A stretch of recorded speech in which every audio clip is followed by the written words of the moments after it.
attached to, oh, I know what that is. Oh, but I don't know what is happening here. And it makes them look. So I think there's a balance for that kind of stuff. ROI for me, I don't pay for anything. I don't do ads. I don't do any of that kind of stuff. So monetarily, there's no ROI for me. Everything is time, which is still money for me. So the ROI for me, I mean, it's like there's only so much time I even have to devote to, like, what do I want to do today for this campaign? So I, for me, it's like I post generally in the morning, give it to all the groups that I do. So it's kind of out there and floating around all day. And then if during the day something else happens, I don't go back into the groups and flood it again. It's just like, then it's on my page, the Big Dog Inc. page, wherever else I have pages. And it's like, oh, we hit a stretch goal. We hit a thing. Here's a bonus thing that's happening or whatever. So, when you're promoting your own campaign in the comments of other people, 100%. Unless the group is telling you to do it, unless the host is like, hey, post your links, like, we want it. Don't be coming in there and be dropping that stuff. It's etiquette, 100%. That's etiquette. Yep. 100%. But then the ROI is just like, for me, I used to do tons of, these types of shows and stuff and bouncing around all kinds of people. And it was like, Jesus Christ, I'm doing like 5 of these things a week for 4 weeks, and I wasn't seeing the ROI from it. And so that's where I started to be like, you know what? I don't think I need to do this much, because I think if I'm, again, strategic, I'm in the right places, I'm on the right shows, particularly for that brand. So like if you're doing a horror show or a horror comic, go get on a horror podcast, right? Like a specific horror podcast, not just like more comic podcasts. Like, oh, let me go to a horror thing. You got a kaiju thing, go talk to Godzilla people if you can. You know what I mean? So again, the more strategic and direct you can be with your time or your money, if you want to do ads and stuff, that's where it's going to help you out the most, I think. All right, cool. Daphne, what are your thoughts? I hate it. There never was a time I didn't hate it.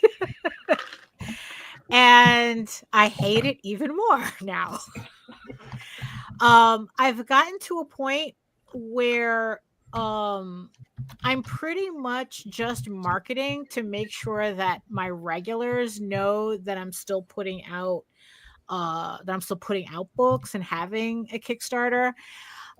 Because I'm just at a point where it's like, being strategic is just better. And the more focused I am in my marketing or what little that I do, and honestly, it's like I'm at a point now where I do as little as possible, because like I said, now it's like I'm just like, okay, look, I'm still alive, I'm still here. But honestly, if there was a way I can go full Barbara Streisand and only show up when I'm doing a Kickstarter, I would. But honestly, it's like I really do think I'm at a point where I've probably hit my ceiling, and I'm not willing to do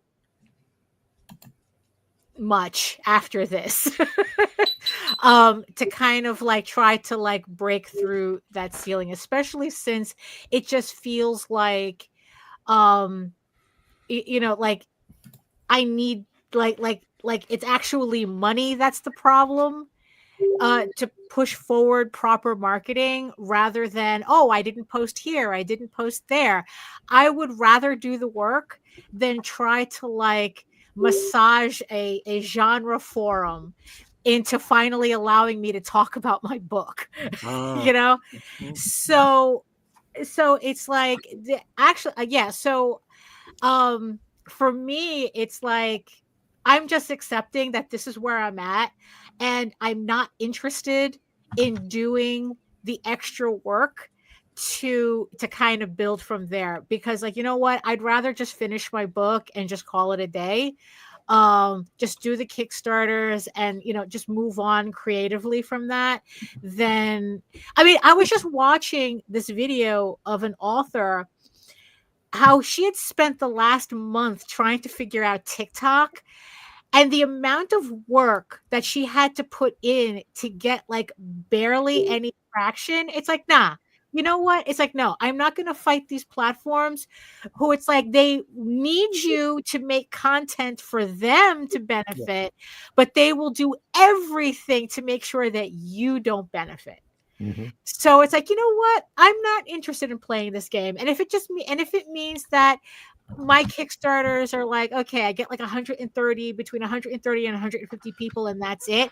You know what? I'm good. I'm okay with that. If anything happens above that, it's like, it's gravy.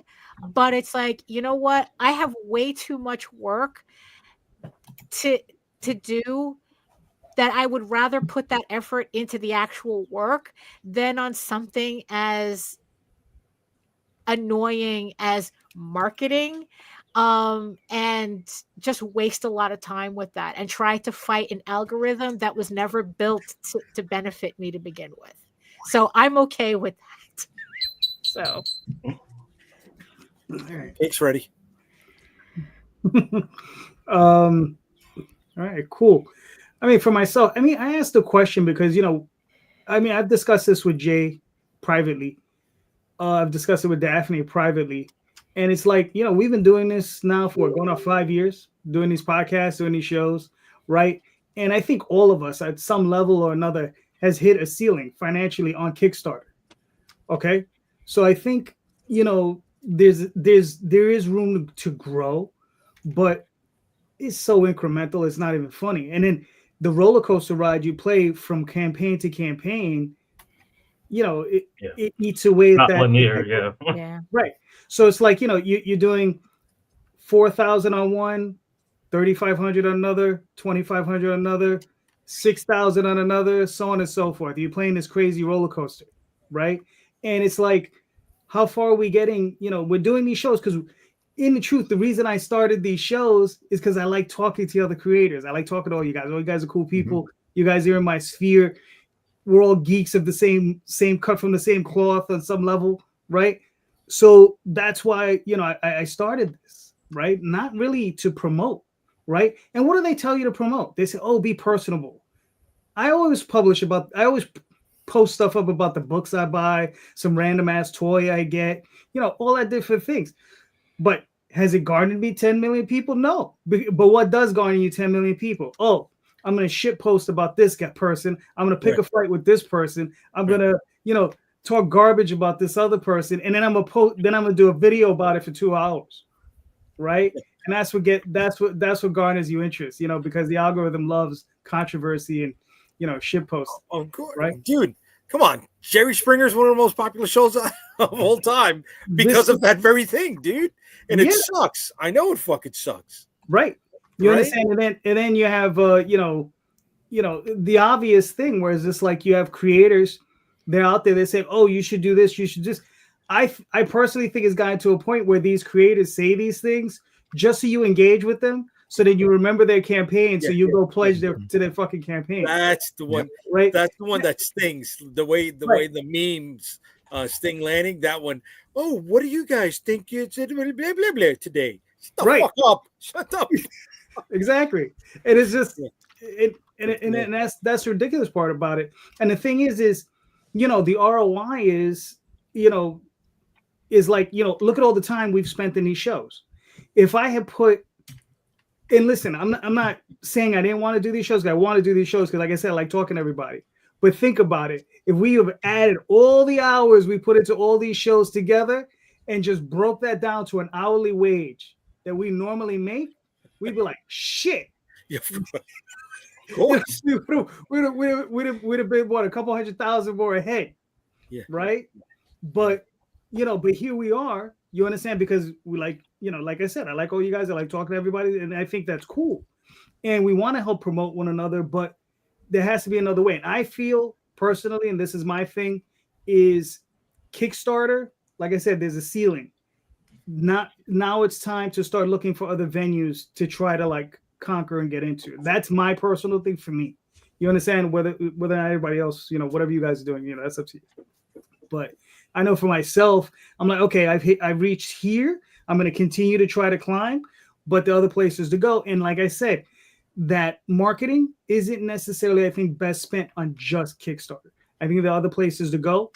And just got to explore them and just do different things, right? Just do different things. And that's what I'm looking towards, just doing something different. And I think that's what people need to really try to, especially now, and this might go into a question I have later, where conventions aren't quite what they used to be. I think this year, especially, a lot of people are feeling it in the convention circuit. Right. Yeah, you gotta be able to mix things up a little bit. Like, you guys follow me, so you guys know I've been trying to do other things other than just keeping my nose to the grindstone in terms of just going to conventions and doing this and stuff like that. I'm still doing it, but I'm doing it like, hey, I'm gonna do a drawing panel. Right. I'm engaging with people as a completely different avenue. I'm not talking as a publisher or selling books anymore. Now I'm trying to position myself as actually being part of the culture and the community in that regard, and helping the other creators out there and artists and people who want to get into comics, do those things and having more discussions about publishing and everything like that. And weirdly enough, I feel like more has come from doing that than whatever I've tried to do with marketing and email campaigns and advertising and everything like that, because you get introduced to different people. Every time it seems like I step out, I meet another writer, creator, something like that. So now it's starting to become like this larger sphere that I get to operate in, which I think eventually in turn, and I've already seen a couple of things, because I keep track of where our performance on certain campaigns do over the stretch of that. Once I started making that change, that's when I started seeing things boost up a little bit. So I think it was on Iberian, where it's like, okay, we were doing consistently like kind of same thing every time that we dropped it. So like the last campaign we had is like 50% growth on that over the previous one, and all that is just finding new blood new blood from being more visible in other spaces, and that's all it came down to. Yeah, I mean, yeah, and that's just it. It's like finding new places to be at other than Facebook. And be there sincerely. Be there, course, not just trying to take, but Right. We're limited, guys, in how far we can do that, right? Oh, naturally. I mean, you're over there in the West Coast, bro, right? Yeah. That's the one benefit I do have, is just there's a ton of people here, and there's always something going on. Tom and Randy are Midwest, so they can branch out left or right if they want, right? They can spread out a little bit more. Lanny, you're where, Louisiana, right? Right. So you got like. Right, Deep you got South. that southern, right? You got that southern thing locked off if you wanted to, and then the rest of us on that East Coast circuit, right? I've gone all the way down to Puerto Rico, right, to do conventions, right, or driven up That's and a long down. drive. That's a fucking right. I've flown to Puerto Rico, but I've driven all the way down to fucking to Florida and up to Boston, but we're limited with that also. Right? How far can we drive? How many times can we fly? How much money can we spend on travel logistics and lodging, and make that ROI come out in the positive area? And the thing is, though, is that with marketing, if you do, the whole point of marketing is that if you do it correctly, or if you do it successfully, you don't need to be there to sell your books. Okay. It's like, because it's like, if you're going from convention to convention, you're just being a salesperson, with your little suitcase full of, I was like, hi, I would like to show you my comics. But the whole point of marketing is like, the CEO of Coke doesn't have to be in the supermarket to sell Coke. It's like using your mac and cheese thing. It's like this: the CEO of Kraft doesn't have to be in the supermarket to sell mac and cheese. Right. Yeah, except so if you translate that to comics, for example, Stan Lee doesn't have to be there to sell Spider-Man. Right, exactly. The problem is we all have to be there to sell our own shit, because nobody else can do it. We're not at a point where we have that advantage. Which the thing is that that's why it's like, in the end, it's like, if I'm marketing and I still have to be there to sell the book physically, then the marketing is not doing its job. Yeah. You know, and that's, and in the end, it's like, that's kind of like, because it's like, I understand that conventions is a completely separate, is a completely different audience, but there just comes a point where it's like, you know what, it's like, I'm getting too old to do conventions all the time. You know, and it's like, there comes a point where it's like, look, either the shit has to sell itself, or it's like, I cannot put in the effort, the amount of, let me put it to you this way. We didn't all of a sudden become marketing experts on Tenchi. Right. You know, it's like, we had a 6-figure campaign. We didn't all of a sudden, you know, it's like, oh my God, we're marketing experts because we now have a 6-figure campaign. No, it's like Tenchi, it's like, brings its own people. it didn't have, it didn't even need, and like it raised the first $50,000 on its own by word of mouth alone.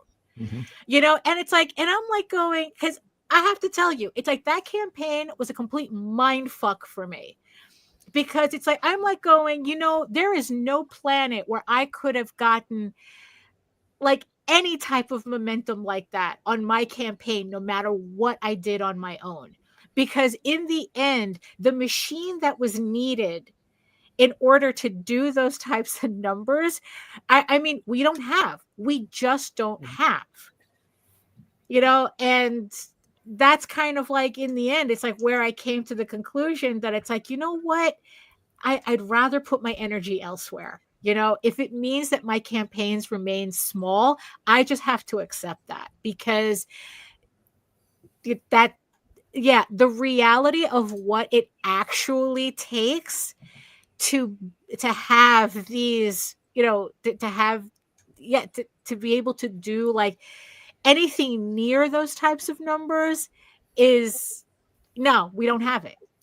And I certainly don't have it. Well, Tenchi is a 30-year-old brand, though, that's been around for a long time. Yeah, so, exactly. You know, all of the stuff that we're doing in 30 years' time, you know, who knows what it could end up being. But it was also multimedia and had other shit going on for it. Like I said, it had a machine behind it.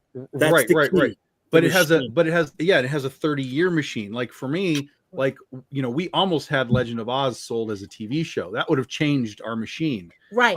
You know, when that happened. So I think the key here to, at least in the convention conversation, is and particularly now, because we are in what I call a creator economy.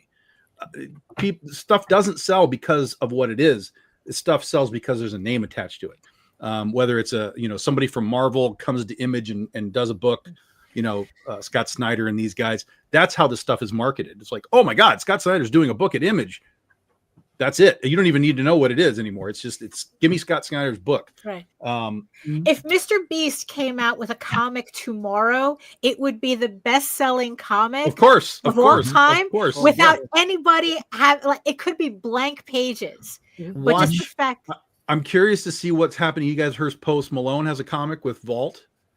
Yeah. Really? Yeah. So Post Malone has a comic book coming out through Vault Comics. So just like we're talking about, here's a guy that has a name. Right. You know, we'll see what happens with it. But that comic is going to sell regardless of what was that guy 2 years ago that did the 2 million on PayPal? What's his name? Cool. Oh yeah, he was like a fantasy writer. I don't know his name. No, he was a rapper. The Ripperverse. There we go. Oh no, he does that himself. He doesn't do that on Kickstarter. But His own website. No, right. But again, that's the same thing. He's a guy who built an audience over a million years, doing other things, by the way. And he activated them. And then he activated them to do a thing. Yes. So that's the thing. That's the creator economy that we're in. You have to become valuable in and of yourself. Right. And then once you're valuable, you go, now give me $2 million. Right. So the secret, so the marketing secret is be famous. Yeah, it's yourself. That's what I'm saying. Be famous, it's and then you'll be able to sell your book. That's right. Build yourself. But we're now in the economy that allows you to do it too. But like you said, when you're talking about learning how all this shit works, that's going to make people's brains explode. Trying to learn TikTok and all that kind of thing. Right. I'm the same way. I'm like, I can't even comprehend what I need to do to make like a real TikTok thing. And the ROI, right, Yeah. that we're talking about here Mhm. is minuscule if you can't figure out a way to, sort of tie yourself in to the community. And the comic book community on TikTok is like blah. I watch big time names on TikTok just get like no reactions. Right. So And that was the thing that the lady had said too. The problem that she really came across on TikTok is that any little success that you have is unrepeatable. Yes. So it's like something could have worked, right? And then it's like if you try to do it again, it completely flops. Like there is absolutely no consistency to what works in terms of marketing.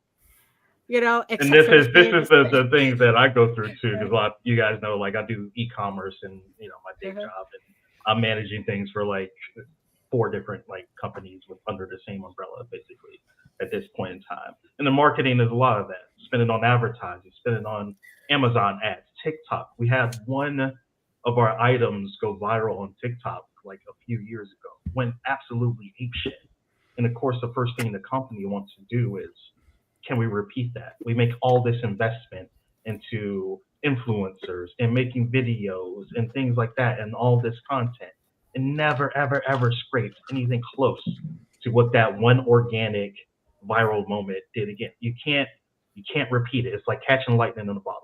We hear that phrase all the time, but it really does come down to that. And sometimes you can ride that wave, you can sustain it a little bit longer, but in this era that we're in, and that's the tough thing, which, when I see and I talk to people who, go on all these marketing tangents and do these whole big threads and everything like that. All that is well and good for putting things into your toolbox. You want to have those tools. Absolutely, 100%.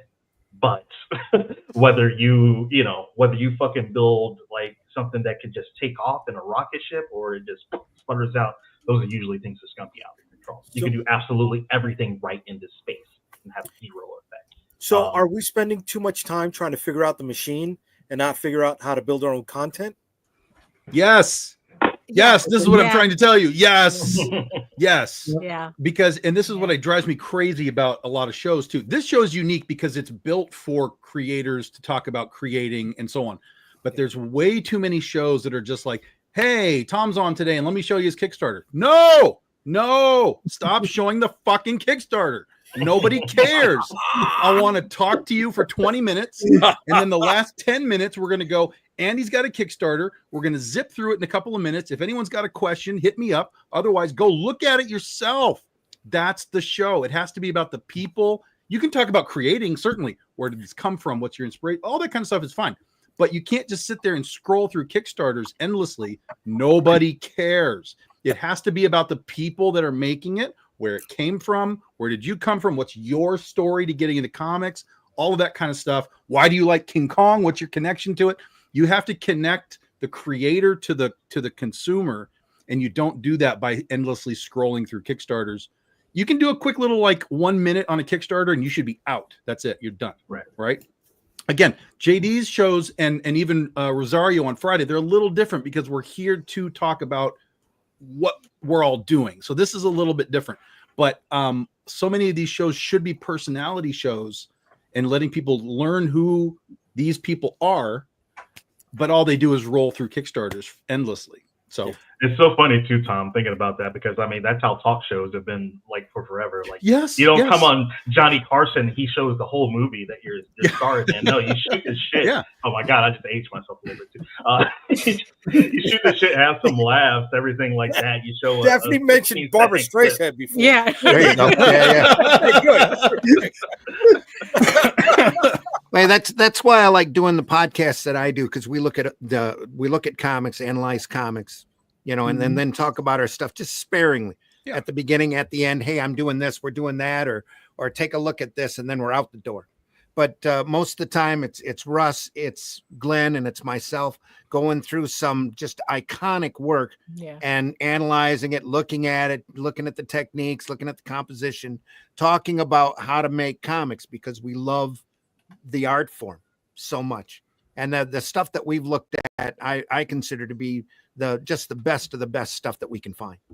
and it's just a blast to do. And I don't mind spending 2 hours talking to friends. I don't consider that I'm out there hawking, my stuff all the time by doing that. And we're talking about stuff that I can talk about for hours. Mhm. So Yeah, that's but why I love doing the sometimes- podcasts I do. But sometimes, Randy, it's like being in the woods, and sometimes it's like being in the Phelan woods. So, Well, There what we do we are. do right after I go through that rant? JD shows we a are. fucking Kickstarter, Kickstarter. and all of our watchers are gone. But they do come back Well, there's one of afterwards, the two though. people that are watching. They right do now. come back. They do come back. They just wait until Jose finishes the Kickstarter, and then they come back. Right. Just Now fast it's the forward. bathroom breaks. Yeah. Quick, But you JD, know what? quick, let's go. This is a good example though. So let's break this down, because as you can see on the screen, this is an Odyssey Comics campaign. This is headed up by the writer of Phelan Wood, Ton, and I turned the campaigns over to him. He would like to, do everything on his own now as far as campaign goes. That's cool with me, because I always tell people, usually, yes, I run the campaigns for all the stuff that Odyssey publishes, but it is not a requirement. Like, everybody is more than welcome to do their own campaigns, but Kickstarter's tough and it's stressful. So usually people make me carry that weight instead of them doing it themselves. But in this sort of situation, we were already doing Phelan Wood. We already had underneath us. Tom wanted to do it, and we were talking about like building things up. And a lot of what we did on the previous campaigns was incorporating role playing. So I turned a lot to the tabletop, and Dungeons and Dragons community. This book itself is inspired by Dungeons and Dragons. So that was a 100% on brand thing to do. And once you have that, I could pluck that audience and just give it to an entirely different creator. And now to them, it doesn't matter if Odyssey is putting it out or Ton is putting it out or the artist themselves is putting it out. Like, it will fund and it will do what it needs to do, no matter who is doing it, because that's the momentum that you build from being able to incorporate other things and bring other fandoms and things like that to it. It has its own brand that can transmute, whether it's with Odyssey or it's with Ton. So this was like an important thing for me to show, just in regards to that, because for him doing his first ever campaign and being able to come out funded, day one, and be in a situation where he's going to have a successful campaign. We're halfway through the campaign right now. He's still got a lot more he can do. And I look at his numbers. I helped him with the campaign. Of course, I advised him everything. I helped design the campaign. I got stuff together for him. But it's going to be something to where he's going to be able to take that off, and now he's building that. He's going to be able to have his own success completely independent of me. And that's like, that's a massive thing to a creator in this space, is being able to do that. So, yeah. But in other terms, this is Phelan Wood number 3, A Demon's Price. This is the last issue of our Phelan Wood miniseries. We've had it in the can for a while. It's finally ready to go. This follows the story of a young thief named Ren, who's trying to save his father's soul from being trapped in the region known as Phelan Wood, which is kind of like an ethereal in-between space of life and death. This charts the final issue where him and his party finally gets the opportunity to do that and realize that it's not going to be quite as easy as they thought, and what they do has to come at a price, hence the title. So this one, we got the team of Ton, of course, Avery Tart, who's the artist on the project, Brian Magne, who's the colorist, Marco Della Verde, who is the letterer. We got a few different things we're offering. Obviously, our main cover is going to be one. Then a variant cover by Marcelo Sanchez, who was one of the original concept artists for the book. We got one for him. And then Jefferson Szynski, he came in. He did the one that we just rolled out with the 2 girls on it. So in this campaign, you'll be able to get those 3. You're going to be able to get, of course, Phelan Wood 1 and 2, all the covers that we have for those. Then you also get our tabletop RPG modules. The first one I helped get together. I'm doing it again on the second one, so I'm still contributing in that way. You get that cover too from yours truly. It's not often I get to dust the iPad off and do some artwork, but this is one of the things that gives me the opportunity to do that. So we'll have all new 24-page campaign that everyone will be able to get on there and actually play in your tabletop campaign, the story of Phelan Wood and bring you into that universe rather than just reading it. And we try to keep it pretty dynamic. There's some pretty cool stuff in there too. It's not just like a carbon copy of what you see in the book. There's going to be different mechanics that really make some challenging gameplay. And so far, everybody's really liked it. We brought it back, and now it's probably something that we could probably do Phelan Wood tabletops just completely independently of this comic, and then be doing campaigns for those too, and then continue to build on that. So it's going well so far, and yeah, we'll come back with more stuff as long as people's interested. But this story itself concludes with this. All right, very nice. So you got 12 days? You're already funded, so your guys in good shape. Very nice. Can I let me ask you a question to Marcus based on what's happened so far tonight? The tabletop stuff, dude. Are you guys promoting in tabletop live streams, podcasts, events? Right? We talked about the crossover stuff, right? Are you bringing people from those areas? We do in terms of like where we're engaging with people online, but not quite at the level yet where we're going to be like entering those live spaces. If you go to the bottom, you see that's in the works. So through Odyssey Paradox, I'm also developing an entire standalone series of Pod E-based books with our series that's going to be coming out called Elder Lore. You guys who might follow might have seen me post images and stuff from it already. So that's going to be like our big pivot into that space. All right, but you got it there, right? We're talking about, right? When is enough? When is the ROI? Shouldn't you start talking to some of those people now about it?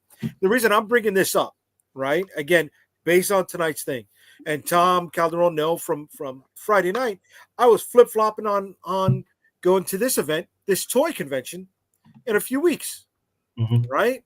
But yesterday and what we're talking about today is solidifying that I should go to that event because that's the crossover that will boost me over here, right? That's introducing me to a brand new audience like this tabletop stuff should be doing for you guys. Yeah, absolutely. And that's going to be a plan. But when you enter, especially something like the tabletop space, you got to come with guns loaded. We have things like miniatures, everything like that, but I'm on a very certain path right now. Like my schedule's like locked in and I got zero time to be making any sort of pivot to like go to tabletop conventions, anything like that. Plus I'm also working to get Elder Lore finished.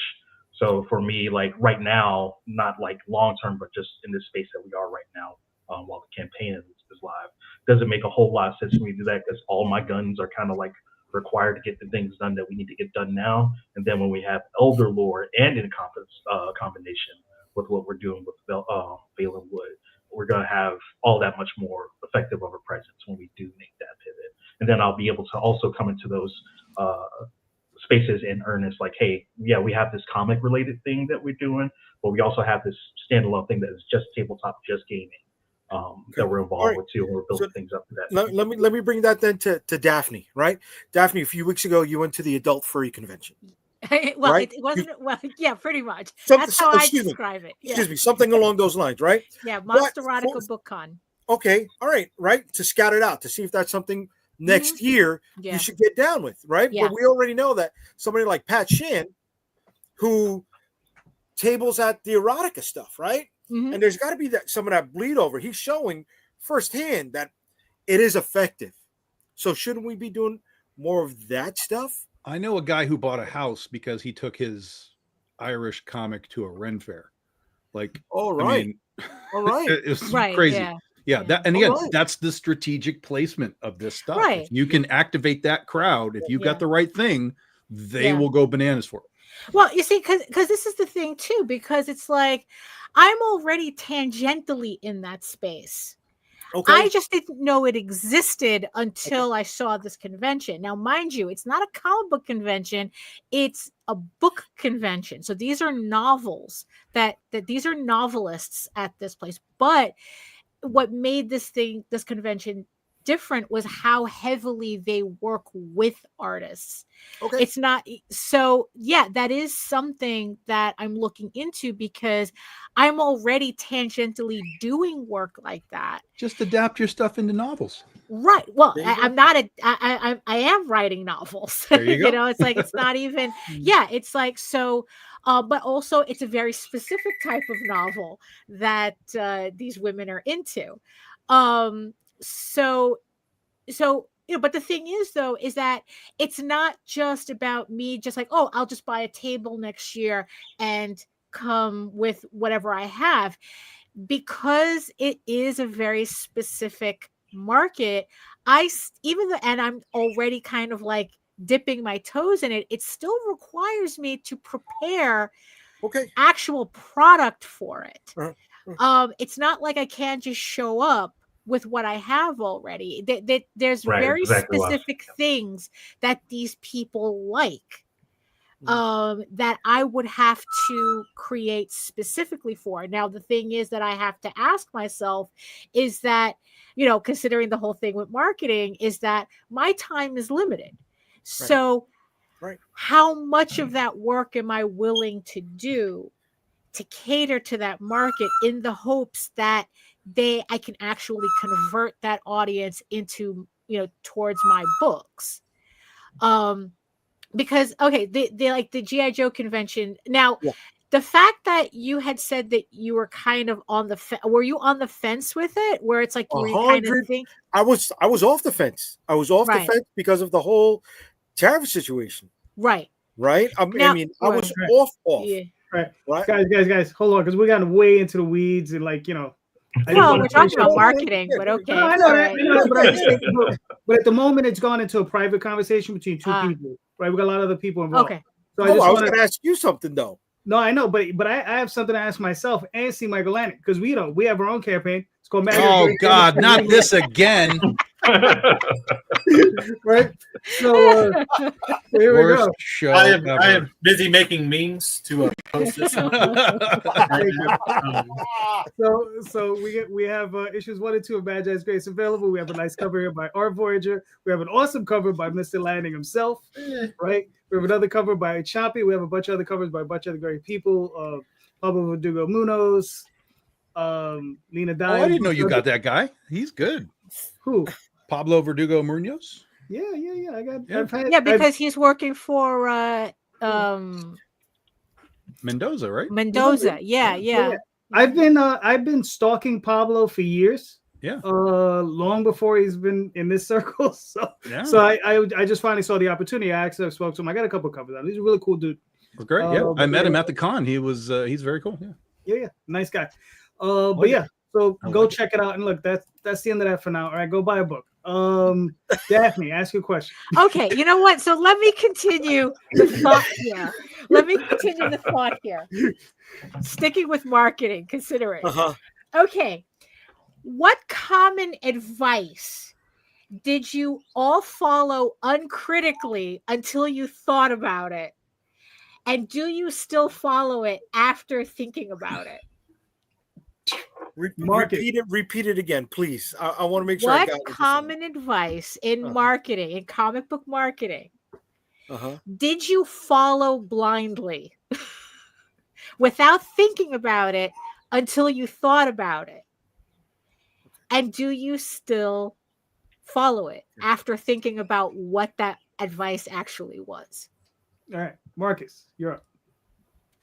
Whew. I know, that's a This tough this one's tough because I try to get into the habit of not listening to people a lot.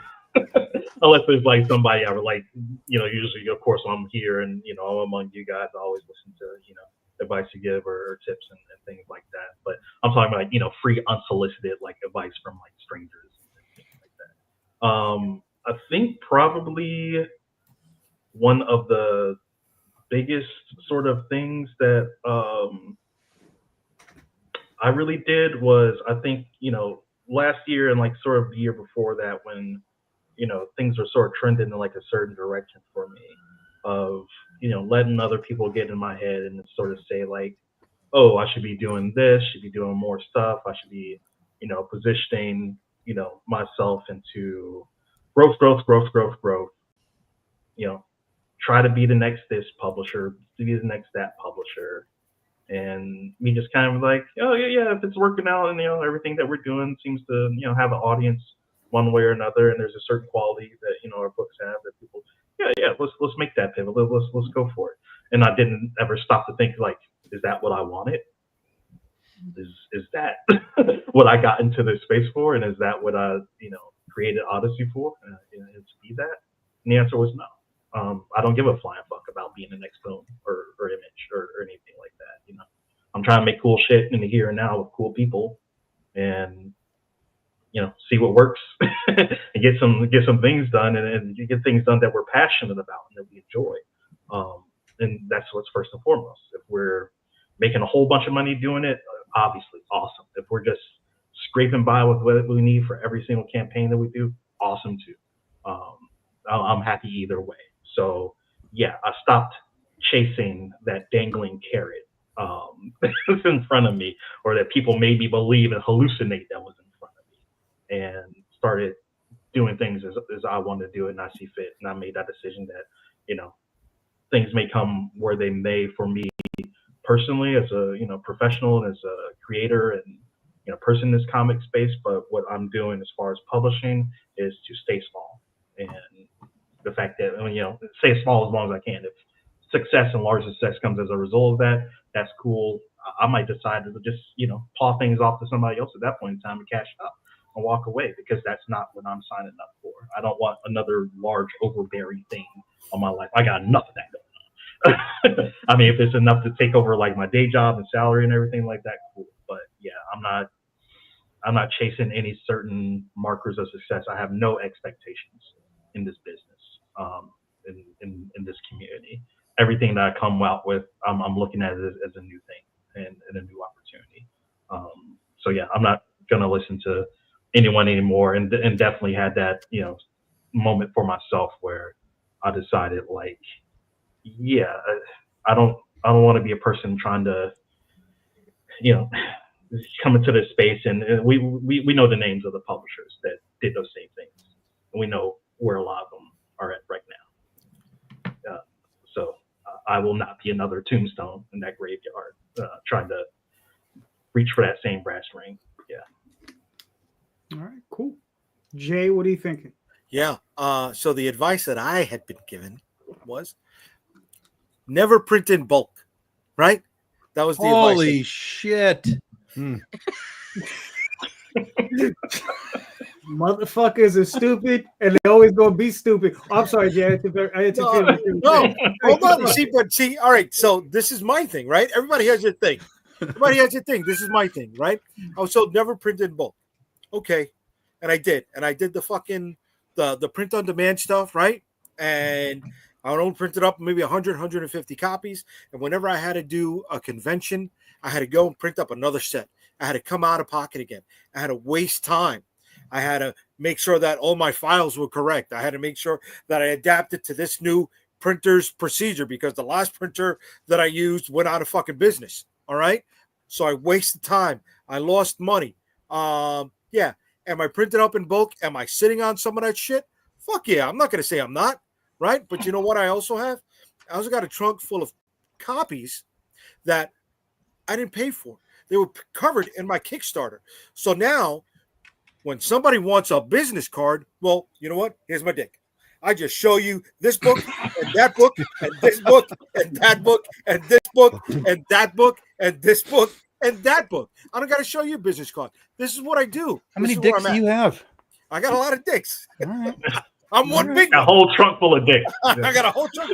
But you know, I mean, right? I mean, you go, I drive Oh, around. this is low hanging fruit, isn't it? That's what I do, baby. I said to everybody. That's the other part, not that anyway.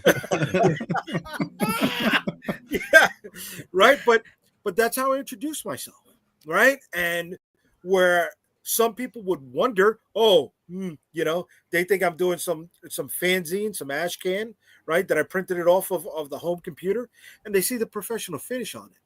It changes their whole idea of who I am and what I'm doing.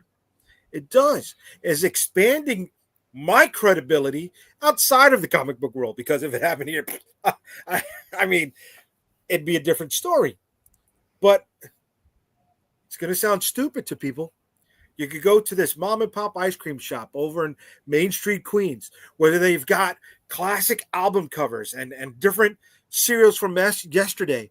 But then you also see my books plastered up there, right? And my niece has shown up there not knowing that my stuff was there. And she's got her kids taking pictures in front of my stuff, right? And then she's posting it all over social. She's like, oh, look at, my kid's great uncle, grand uncle, whatever you are, the next level up, right? They're here with that stuff. That's a prideful moment for me. Mm-hmm. That wouldn't have happened if I was too precious with that book that I paid $3.50 for, print on demand, right? It was 75 cents for me to have that really nice moment. It's 75 cents for me to introduce myself and my work, my talents to other people, right? It's 75 cents for me to go to a convention, and when I'm at a panel, drop those copies on the chair. So now whenever somebody is bringing up the question towards me in the panel, I can address all of these copies that are sitting there at their table. At their chair, excuse me. They could pick it up. Oh, this is what Jay's talking about. Hopefully that'll lead back to some sales at the con that I'm at, right? That's one of those unquantifiable moments. That's one of those things we're talking about. The return on investment. Does it pay out? Does it run out? No, not as long as I have all these print on demand copies, all these bulk offset printed copies that I no longer have to pay for because they were already paid for. I got my money back. I've made my money on them. And now when I do these collector's boxes or these mystery boxes, my cost in these mystery boxes and these collector's boxes are not even more than $6 or $7 with all the shit that I'm putting in there. And I'm getting back $25 to $50 a pop. So excited, Jay. You're so excited right now. I am, because you know what? It doesn't work for this person. It doesn't work for that person. I understand everybody's game is different. Mm-hmm. Right? But that was their unsolicited advice that, let the dick, I just followed along and did, until I went and said, fucking, and did things my own way. But yes. Do I have a fucking couch made of fucking offset printed boxes? Yes. I'm not going to deny that. I'm not going to deny that at all. But it still pays off, and it's still continuing to pay off. And answering tonight's topic, yeah, it hasn't run out yet. So it's worked out in my favor. Fair enough. Randy, what are your thoughts on the question? Well, I never paid for an ad that I saw a return on investment. And everybody told me I needed to take out ads. You need to take out ads in previews. You need to take out ads on Facebook and all of that. And I've seen nothing except the exact opposite of return on it. And I stopped doing it. So I'm going out and looking at other things and other formats and just trying to get comics out to folks who want to read them as much as I can. And without spending that kind of money down a toilet that, has no return. But I can't tell you how much money I spent in the early 2000s with previews that turned out to be nothing. And all of the runaround that we received and the of just nothing come out of it. In fact, it was more negativity than anything because I kept beating my head against the wall with whoever was laying out previews because they kept placing our ad 3 pages away from our listing. And they said that they would get it as close as possible, or they went through and edited it at their whim or who knows what. And I found the 2 things that work for me right now is word of mouth and dependability. So we sit there and do a product that when we run a campaign, we say it's going to be, out in June, it's out in June. That's the big thing that I'm pressing on now. That's because I took somebody's advice a long time ago who said, oh, you got to take out ads, and saw how that worked for me. Cool. Tom? Randy, did anybody ever tell you, oh, you need to take out ads, but also here's some good tips to how you should format your ad, how you need to communicate in them? We looked at all of that. Yeah. And we did what I thought were some really successful, really good looking ads. It just didn't bring any return. And again, it was the place that we were placing them. And in fact, when I ran it on Facebook, it actually crippled me. Yeah. When I was doing Flint Comics and Entertainment, I ran a local ad, and Facebook literally went in, smelled the money, crippled my page completely, took a zero away from all of my visibility. Literally, I went from 3,000 hits to 300 hits within like overnight. Once I paid for an ad, and I'd never do it again. No, just they crippled me on their site, and then they kept sending me emails telling me how much more visibility I would get if I paid them for ads. Yeah. It's like organically, I can't get anything on Facebook. It was terrible right now. Yeah, but organically, I did a little local newspaper here that went around the county that was filled with comics and articles and stuff, and I was getting great rapport with an audience. I mean, I'm moving 10,000 units, and I'm getting 3,000. Hits on Facebook, moving it to those folks, or showing stuff off. Here comes a cover that's going to press, and I had people that were literally calling me because I ran my phone number, as I had a commercial art business in the paper. They were calling me, asking me where the paper was. So I was posting it on Facebook all the time. Here's what the cover looks like. It's gone to press. It's on the stands. Go find it. And my visibility just dropped through the floor when I took out an ad, and they did it on purpose, and they did it to try to get more money out of me. And I am I resentful? Oh, hell yeah. But it was one of the reasons that really deterred me from continuing with the paper, was because I saw how I was treated there, and it literally just shot my traction with everything to do with the publication. So. Yeah. A real response to the Philbo who commented and said, FBS is just a money drain equals no sales. Yeah. If you don't know what you're doing, 100%. If you're just going and then you're just doing Facebook's recommended setup and just do whatever, they're just going to take your money away. Yeah. If you actually know how to tailor advertising, know how to build an audience, know how to target, know how to do A/B testing, know all these, it's a whole fucking thing. Unfortunately, but if you know how to do that, you can do it. Like I started one on Phelan Wood today. I've spent $6 on it. It's already made $30. So like I'm getting the ROI, like coming back to it, and that's not even a full day. I launched this like hours ago, and it's already pulling in. But that's because I have an audience that I built up, that I've whittled down. I've done a bunch of these. I know how to do it. I think on Iberian, one of them, I probably spent maybe $50 in advertising, and that got me back like almost $400. I got infinitely more. I got infinitely more business, and I'm still getting business from my commercial art jobs from running those ads in the newspaper than I ever did running it on any type of social platform. Right. Now it's not going to be the same for everything. We have a new color with some pretty girls on it, some boobies. They're not exposed. If I get to throw that out, and I can tell you what the ROI is on those sort of. Yeah, but Facebook doesn't like booby ads either. They get really uptight about that stuff. They can. I'm not saying that they don't get through, but I know a lot of people that struggle trying to get those things. There's a certain and they level can actually ban your account. Yeah. Right. Yeah. So you have to be careful. You can't. If it's anything beyond what you would see on like a swimsuit ad, don't do it.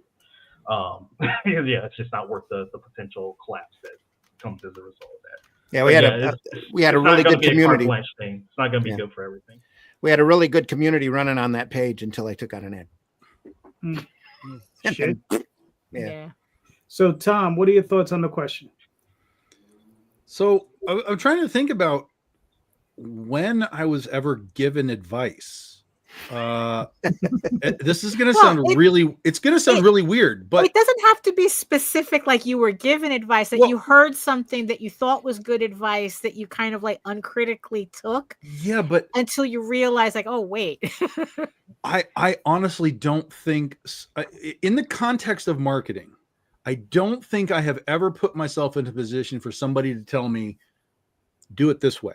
Now, we did ads, we did preview ads, we did stuff like that, but all of that was because we just chose to. It was like, why don't we do this to, create a branding for ourselves? Like when we put our first book in previews, we had, I don't know what they call it, a quarter ad or whatever. It was like a vertical ad down the side of the page. Yeah, it wasn't a half page, but it was like a quarter column side thing. quarter page, column. Yeah. So we did that, and we did end up selling out of our first print of that book.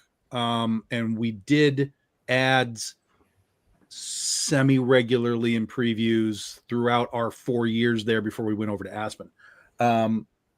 So we had what I think was moderate success with it, because we had books going into the Diamond Top 300 at the time, et cetera, et cetera. Now, that doesn't mean that was because of those ads specifically, but because we were doing them at sort of key moments, like, hey, it's a new book, here's the ad, whatever. Theoretically, there was some help there. But again, that was never advice. It was always just, why don't we try this? Why don't we do this? Let's see what the result is. What I do know, though, is I had 3 very specific times in my entire career where I was told what to do and how to make it work, or this won't work. The first one was when we put the Oz book out. There was a variant guy who wanted to do variants with us, and he wanted to do an EBAS cover. Eric Bass will do it. And I said, yeah, of course, no problem. So he turns in a cover, just the rough, and he's like, so this is the rough, kind of like this and this, and then and I was like, yeah, that's fine. And he goes this, and then we'll do a topless version as well. And I said, no. He said, what do you mean, no? I said, no, we're not doing topless books on a Wizard of Oz book. That's not what we're doing in my company. And he says, this is a fairy tale book. This will sell like wildfire. You're leaving money on the table. I said, no, I'm losing money, because if this book comes out and people start Googling it, and that's the cover that comes up every single time, I lose money, because I can't sell this book as a legitimate book. It becomes that cover for all of time. This guy was so pissed off that he dropped out and didn't do the variant covers with us. I then went to EBAS and said, I need a cover. Do me a cover like this. It ends up being one of the best selling covers we've had of all time. Clothing on, by the way. And that was that was the first time I stood up and said no to somebody in sort of in that regard. Like, somebody said, you need to do it this way. And I said, fuck you. I'm going to do it my way. The second time was when we first started Kickstarter. Somebody said, who had been doing Kickstarters for a while, mind you, I said, my plan was, we're going to launch Penny for Your Soul. We're going to do 1, 2, 3, 4, 5, 6, 7 in individual issues and do it that way. He told me, you cannot do that, because your attrition rates from one issue to the next will destroy you. I said, that's the regular market. This is not the same thing. Even though this was my first time coming into the space, I said, I don't see it the way you're seeing it. That you're talking about retail market. I agree with you in the retail market. I don't agree with you here. This is how I'm doing it. So Wait, is that the whole thing where it's like the second issue sells less than the first issue? Right, which happens all the time in comics. That's the retail market. You'll sell 1,000 of number 1 and 500 of number 2. It just happens. It's a direct market. Yeah, the direct market. So with us for Penny for Your Soul, we did about $16,000 on issue 1 with, I don't remember, 250 odd backers or something. I said, okay. We did it again. We did almost identical, 16,000 and some odd backers. The next one that we did, issue 3, we did $20,000. The issue 4, we did $25,000, and so on until we got to issue 7, and we were at $36,000. I said, fuck you, buddy. I told you we could do this. This is not the same system. And if you play it properly, this is how it works. And then the other time that I was told you can't do that was in 2020 when COVID was happening. Deep in the early days of COVID, the first quarter of COVID, I was going to launch Princesses versus Zombies in May, and everybody was telling me, you can't do that. You cannot do that. The world is on fire right now. Blah blah blah blah blah. I said, you watch me, and it was our biggest campaign of all time. 600 backers, bordering $40,000. Like, so I learned quickly that people will tell you things that is solely from their experience, and you have to take it with a grain of salt, because that's their experience. Okay, I accept that's your experience. But if you have faith in your gut instinct on things, you sometimes have to just chase that. And I've chased the gut many times with I would say at least an 80% success rate. So just conviction in what you're doing, in your product, in your methodology, I think it's going to carry you a lot farther than worrying about what people might want to tell you about how to run your business. Cool. Mr. Lanning, what are your thoughts? I don't market, so I'm not really into. I don't see. Well, it could be any piece of advice that may in the creator sphere. Well, I wouldn't say it's advice, but I see that it's a pattern of people out there trying to get publishers. I don't find publishers that important anymore. I really don't, especially when you can do it yourself. And that's the thing. I'm not chasing after a publisher, because what I've seen so far, as publishers are concerned, is they want you to put all in for them, and they might do something here, but they have a whole gamut of stuff that they have to do. And at the end of the day, it's about their name, not really you. And I don't see an exchange there. So I'm not interested in being with a publisher or seeking a publisher or anything like that anymore. So that's unless your publisher, I'll recall that email. Unless your publisher puts the Image eye on your book, or Dark Horse puts the Dark Horse logo on your book, or something along those lines, the rest of this stuff is pretty meaningless for you, because you're still going to end up having to do it all yourself anyway. Yeah. Well, I'm not. I honestly don't think the retail space is there, period, anymore either. No. You're right. I agree with you. So to me, that it becomes a middleman that's not really necessary if you're willing to do stuff yourself anyway. Now, will there become? Now, that's not saying that. I'm not saying not a distributor. I'm saying a publisher. That's the difference. Mm-hmm. Yeah, you have to set up a distributor and everything else, and there's going to be parts of that you're not going to want to do yourself. You're going to have to hire somebody out to do.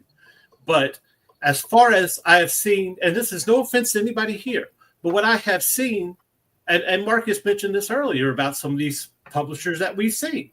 And I've mentioned these publishers consistently on here. I do not know why JD keeps inviting me on, because but when you look at certain publishers, constantly you see, these indie publishers. A lot of times these indie publishers that have a name, such as Scout Comics, I don't care. They don't exist anymore. So no, of course they don't. But they came out of somewhere else. They came out of other people who were taking other people for granted. And that's what the case is. If there's a publisher that has a name for themselves, there's chances are they were taking advantage of creatives down the line anyway. Stay the hell away from them. Stay away from. I used to work at Marvel. Stay the hell away from it. I'm telling you right now, because it's not going to end well at the end. And that's the case. I think as far as that's concerned, any advice that tells you to find a publisher, back off. That's just how it's tough too, because it's in this space where we're at too, where we can do so much stuff.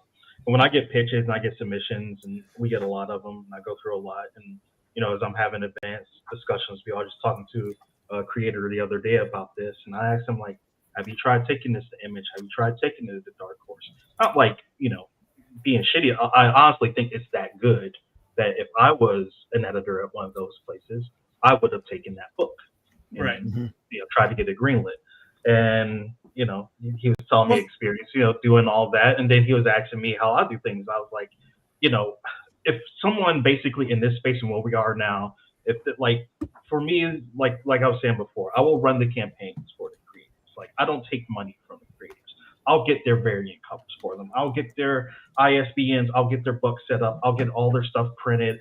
In the case of a couple of creators, I'll book your events at Barnes and Nobles for you. I'll get all that set up. I'll get your inventory.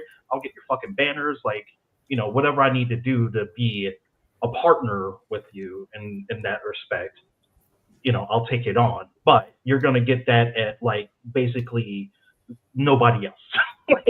Other folks are not going to be trying to do that same kind of. Some of them are going to try to. Well, even Image is the same way. You're not going to get all that from Image either. At Image, you have to put out the money to make it.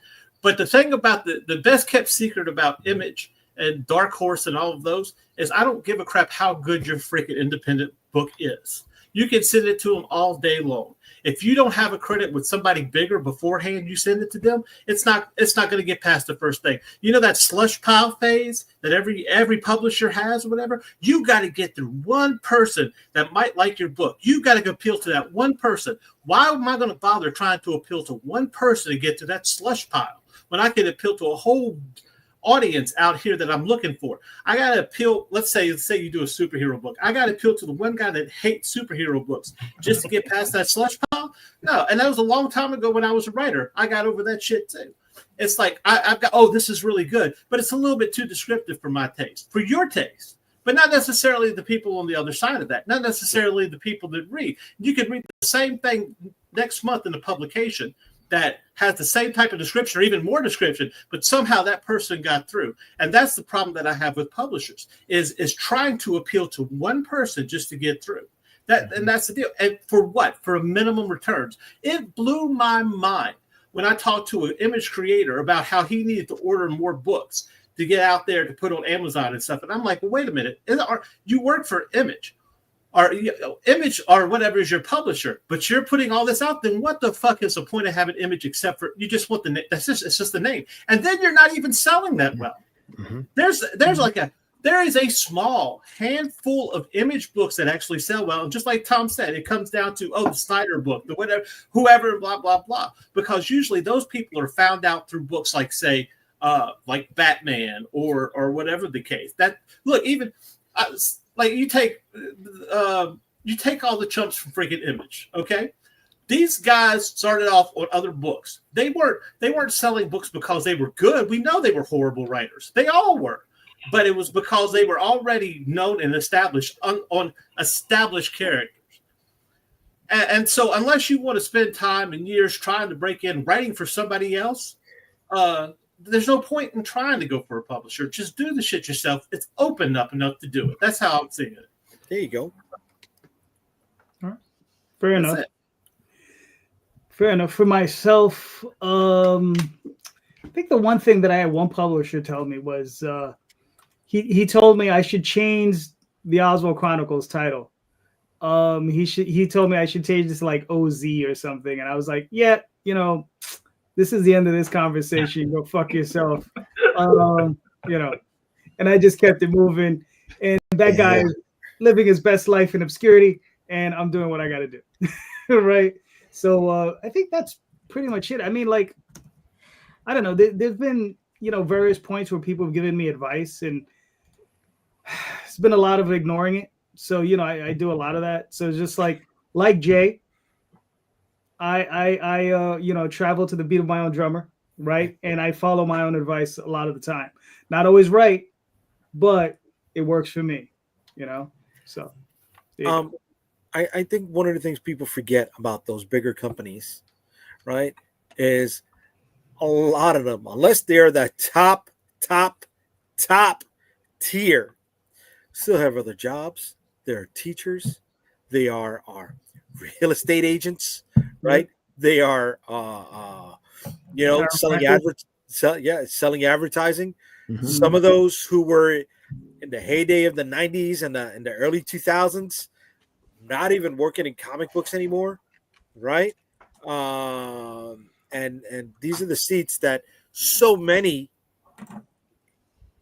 newcoming creators, even current creators, right? They want those seats. They covet those spots. And many of them who are not there anymore can't do what we do, right? I mean, I mentioned the machine, right? Daphne mentioned the machine. But we built our own machine that we know how to function.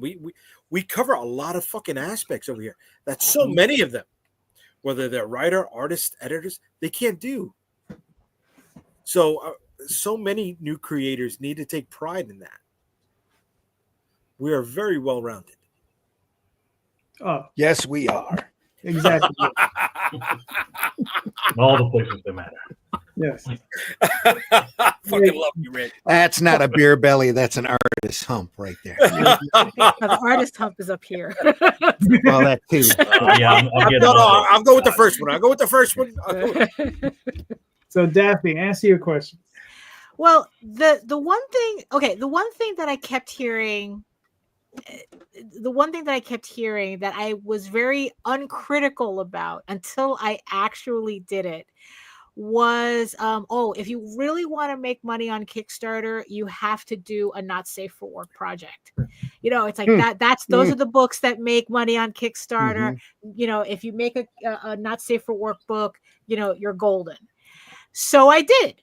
I spent a year working on this project.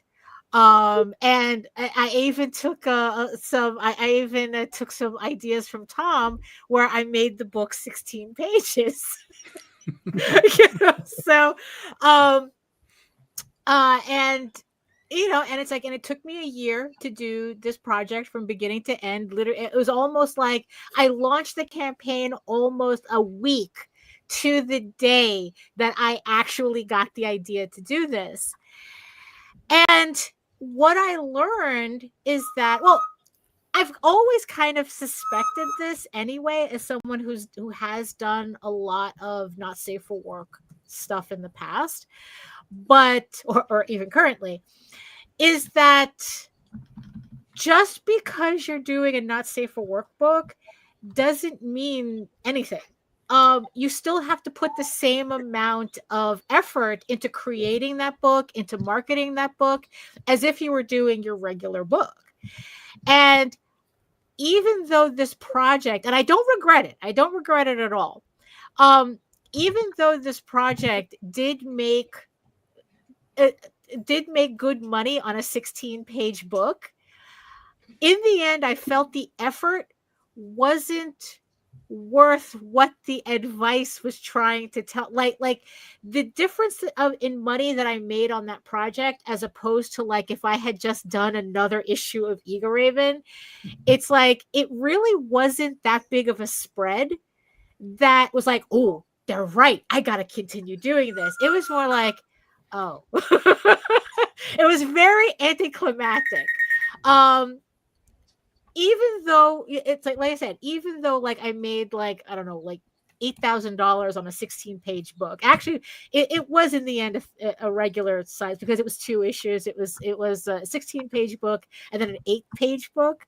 I didn't feel that the spread between my regular books and doing an adult book with all the nude covers and the stupid title and everything, because that was also the other thing too. It's like pretty much everything that everybody on Kickstarter would say, if you do this, do that, do the other thing, you need a stupid title, you need the porn, you need the variant covers.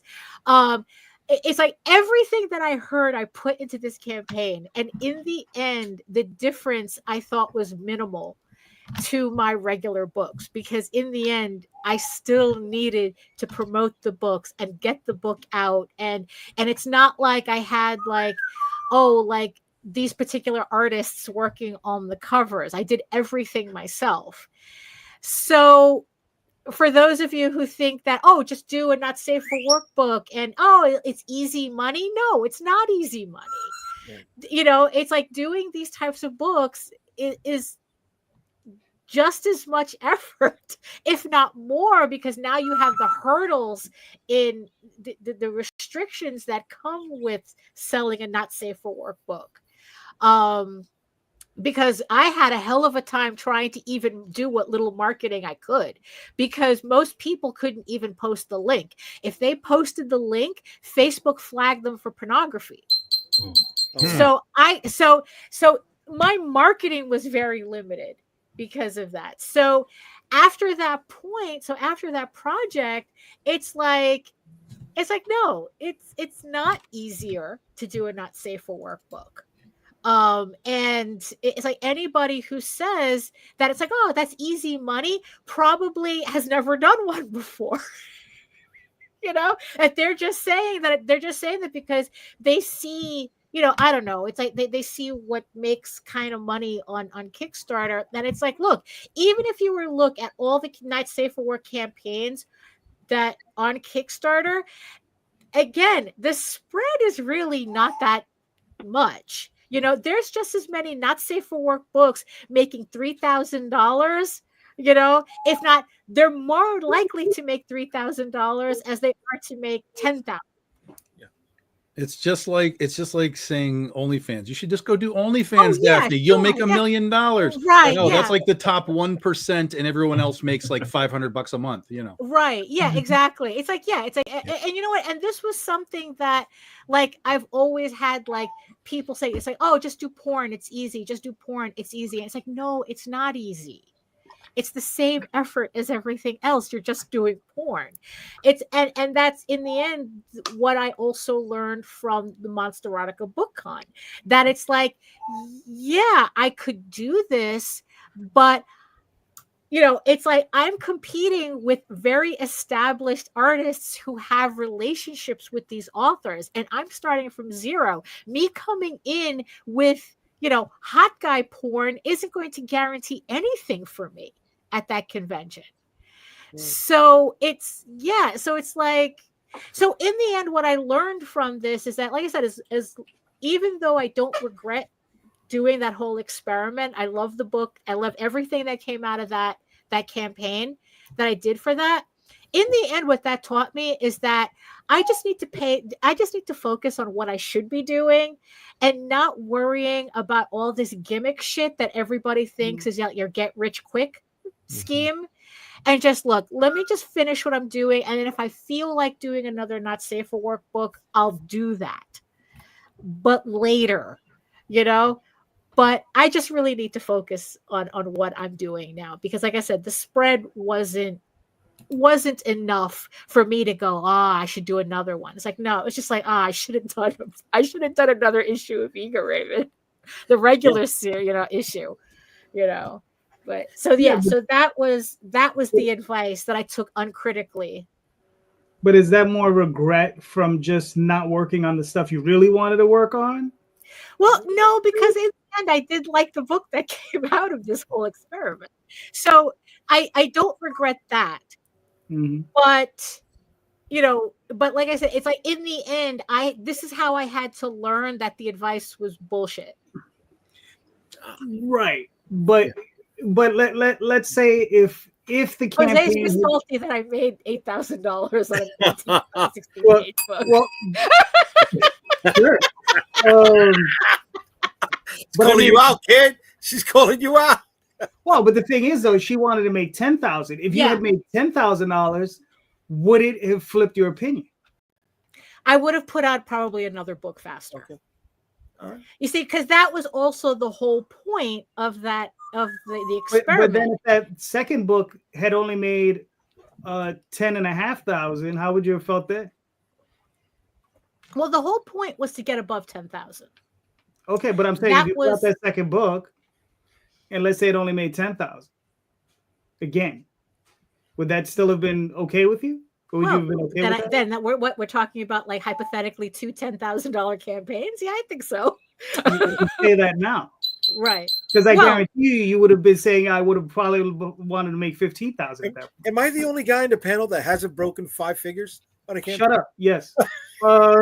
That's okay. We haven't broken 5 figures. Well, I mean, if you count Tenchi, sure. Yeah. No, I did. Yeah. But on, yeah, but the thing is, though, the whole point of it's like, look, it's like, you know, the point of the project was to take all this advice that everybody was like throwing from every corner of Kickstarter into one campaign to manufacture a $10,000 campaign. Right. Mm-hmm. But I think that's your error. You tried to manufacture. Right. But that was the point of it. Right. You know? But that was the point of it, because that's what the advice was saying, that, you can manufacture a $10,000 campaign by following this advice. That's why I'm saying it was an uncritical. Now I know that it's nonsense. Now that I know that it's nonsense. Hold on, Jay. Hold it. Because we gotta move on. No, I wanted to ask along this line. No, right. And Tom is up. You got to ask his question, motherfucker. Why am I up? It's Marcus's turn. If you want to pass it on to Marcus, I'll pass it on to Marcus. Yeah, Marcus. he said he had a question. Let him do his question. Okay. Yeah. Like I was saying earlier, in this space where we see conventions are going through, I'm just going to say a reckoning, kind of right now for a lot of people. What do you think is the new wave, or at least a new avenue that creators and publishers can start exploring to re-engage with the audience that we have at these events? Whatever that looks like, whatever you feel might be a better alternative to what we're seeing right now. Definitely, as the economy is kind of, taking a hit, as people are a lot tighter with their cash, and for good reason right now. All right, cool. Jay, what are your thoughts? Repeat that. I'm sorry. Do you have any new ideas for any sort of events and convention alternatives that that comics can do in reaction to what we're experiencing right now with comic conventions? Any other sort of Not events? No. I don't know anything within the Venn diagram that can get this going. I mean, I have run a convention, right? Randy has run a convention. It's not fucking easy, bro. Right? It took us more than a year to plan a convention, and we still didn't even pull it off the right way. So trying to plan another event or try to find something out there, I don't know, dude. You know what I mean? Look at the people that are on the panel right now. There's not one person here that is younger than 30. Right? They're operating at a whole other fucking level. I don't think it's. I don't see the point of bringing that up. Why would you bring that up, man? What are you trying to say, Jay? That would be old or decrepit. I only see that as an advantage, Jay. Okay, how? Because it takes a certain amount of years to realize that you're just everything that you know is wrong, and that you're absolutely stupid, and you have to relearn everything. Okay. And that's usually around that 30 age. Okay. When you go, Okay. oh my goodness, maybe my parents were right after all. Yeah. Right. That's the maturity. That's when maturity Yeah. kicks in, right? Yeah. But it's like, Marcus is asking, and I don't know, brother, because what works for what those in our age group, those that are doing this, I feel right now, we don't know how to do anything different, and we've tried to chase that difference for so long, we forget about what we're doing to begin with, or we lose time in doing what we love to do to begin with, right? And we don't end up doing more stuff that we should do, right? I want to go back to Ivan Reitman before he passed away, right? And they were like, what do you regret? And he's like, not doing more movies. Mm-hmm. Right? He spent so much time in his career being picky and choosy and trying to do so many other things that all he wanted to do was make more movies. We're here because we love making comic books. Mm-hmm. Right? We're not going to get rich at it. Obviously, we're not going to get rich at it. So why don't we just say fuck it and just focus on doing more fucking comic books, man? Right? I mean, we're going to get frustrated either fucking way. We're going to get pissed off at something that pops up along the line at some point or another. So just focus on the one thing that's making us fucking happy, and then just making the comic books and hanging out here with our people, talking shit, right? Because it's obviously not for marketing, right? We're sharing experiences, we're sharing troubles, maybe sharing those potholes that we need to stay away from. I'm from Michigan. You can't avoid potholes. Right. But this is more of a hangout where we bullshit, and we bullshit publicly than anything else. I look forward to this, not for the marketing aspect of it all, right? But to see the faces that I don't get to see every day because I'm locked in on a computer screen, or I'm stuck in traffic. In your basement. Hiding in the basement, right? So trying to find those other things, brother, it's just gonna drive us bananas, right? The only thing we're gonna catch with building another mousetrap is ourselves, bro. I don't know about that, honestly. Okay. The thing I love about this industry is that it's always evolving and always changing. There's always something around the corner, and if you're looking hard enough, you might actually see it before it comes completely into view. I think we're seeing a big evolution with conventions, like what Marcus is saying. We're seeing so much of the attention get pulled away from comics itself and pulled into anime and anime voice actors and media actors and costumes and cosplay and all of this. But at the same time, I'm also seeing a lot of little one-day shows pop up. Some of the comic conventions, some of the conventions are starting to step back and focus on comics like they were meant to way back when, like the Charlotte Heroes Con and the Hall of Heroes Con that Brad mentioned in the chat. There are, tuned conventions. Plus, I think, especially for independent and alternative, you get more of a one-on-one when you're in a more quiet or more intimate area and setting. One-day shows, which are cheaper, table rates are cheaper, admission is cheaper, and you're actually able to talk to people more one-on-one. Or store signings, if you can find a comic shop that's agreeable to your product, that that would actually have you in to set up a table and talk about your stuff. Sometimes you make a lot more money at those events than you do doing a 3-day show, especially with the amount of overhead that you're staring at. You're looking at like something just above the a SWAT meet level, right? Even at a SWAT meet level, my most fun I ever had at shows were the shows that I put together at our local farmers market in our little community room, where we set up maybe 50 tables, charged $50 a table, charged $5 to get in. And all of I was able to give, and I was doing this while I was doing that paper I talked about earlier.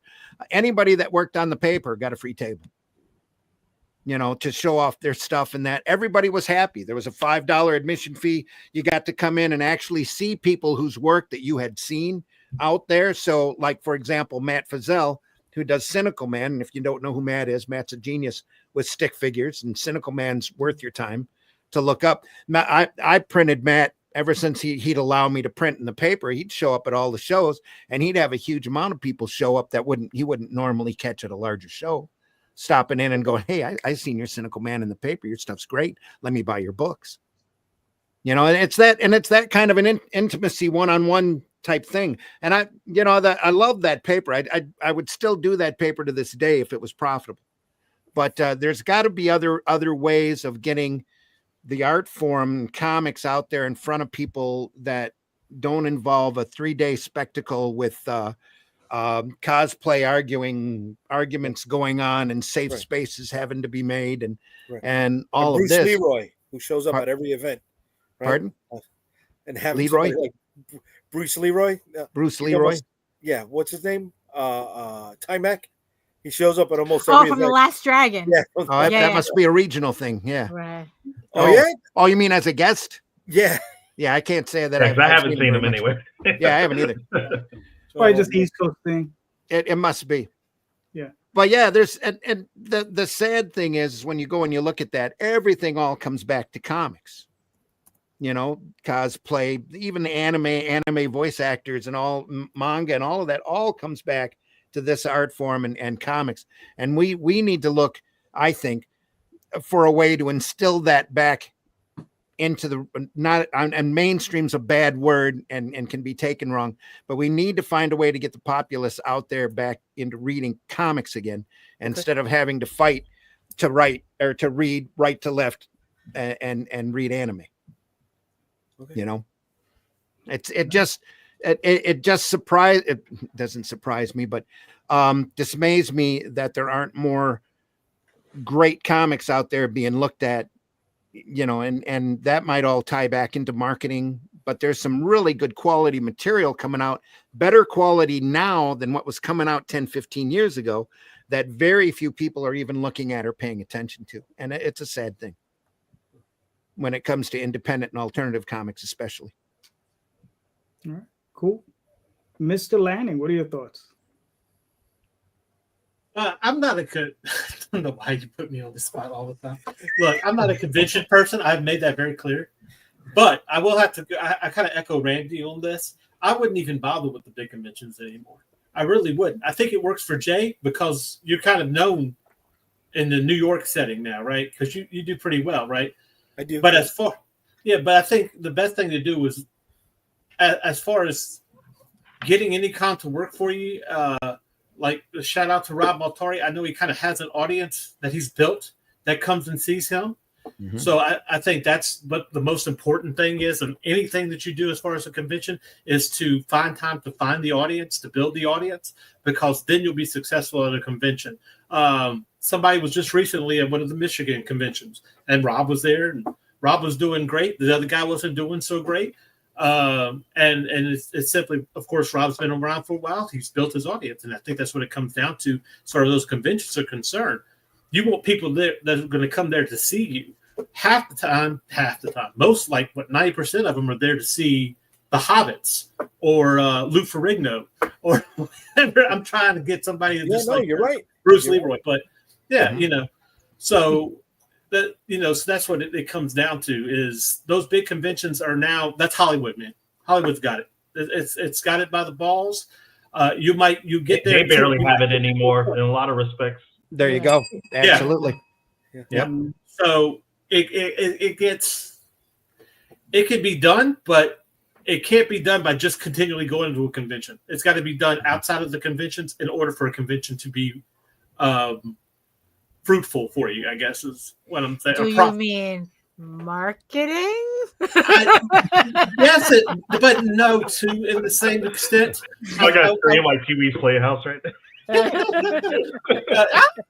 No, anyway. I got it. What I mean is knowing your audience. I think Yeah. a lot of times you want your audience to be your customer, but I think it also helps to know who your audience is, what they'll like, whatever. Well, you said it before, Daphne. Who are you marketing to? That perfect person that buys your book, right? That's you want to know, where are they at? Where are they hanging out at? Are they don't go to comic book stores, so then why am I worried about going to comic book stores if that's not where I'm going to be marketing it? You see what I'm saying?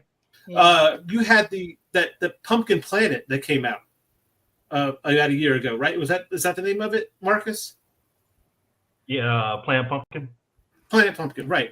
And I thought that would be really well for like the Adventure Time crowd or people who like that type of thing. But those people aren't really hanging out in comic book stores. Nope. Yeah, I took this to the Writers Festival, and this is a direct market hardcover version of that book that I was just looking to test out. Yeah, And gone. Yeah. But it was a writers convention. Yeah. Yep. See, that's what I'm saying. It's the audience isn't. You just have to go where the audience is, and you have to build it there.